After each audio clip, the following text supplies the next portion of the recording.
Senior अदाकारा फराह नदीम ने इंकशाफ किया है कि उनके घर में कई साल तक जिन्नात का साया रहा और ताहाल उनके घर में ऐसा ही माहौल है, जबकि एक रात नजर न आने वाली कुव्वत ने सोते वक्त उनकी टांगे पकड़कर उनका गला दबाना शुरू कर दिया था।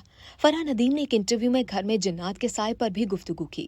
अदाकारा ने कहा कि जिस तरह इंसानों के मज़ाहिब होते हैं उसी तरह जिन्नात के भी मज़ाहिब होते हैं।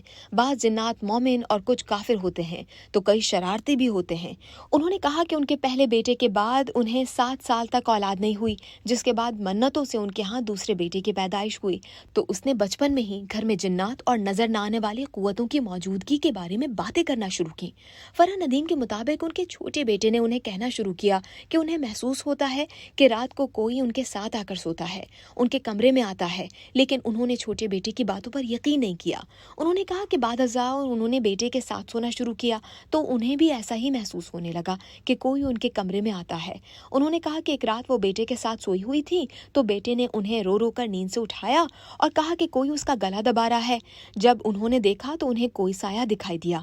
अदाकारा के मुताबिक उसी तरह एक रात जब वो बेटे के साथ ही सो रही थी तो नजर न आने वाली एक कुव्वत ने उनकी टांगे पकड़ ली और फिर उनका गला दबाकर उन्हें धमकी दी कि वो कब तक अपने बेटे को ऐसे ही बचाती रहेंगी। फराह नदीम ने कहा कि उन्होंने फिर बेटे को मुल्क से बाहर भेज दिया, जबकि घर से जिन्नात का साया खत्म करने के लिए वो वज़ाइफ पढ़ने लगी, जिसके बाद अब उनके घर पर जिन्नात का साया कम हो गया है।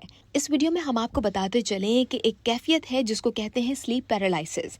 स्लीप पैरालिसिस एक ऐसी कैफियत है जिसमें इंसान का जिस्म नींद से अचानक बेदार होने के बाद हिलने जुलने के काबिल नहीं रहता और जो फर्द उसका शिकार हो जाता है उसे जिन्नात की एक ऐसी मखलूक नजर आती है जो उसके करीब आकर उसे डराने की कोशिश करती है।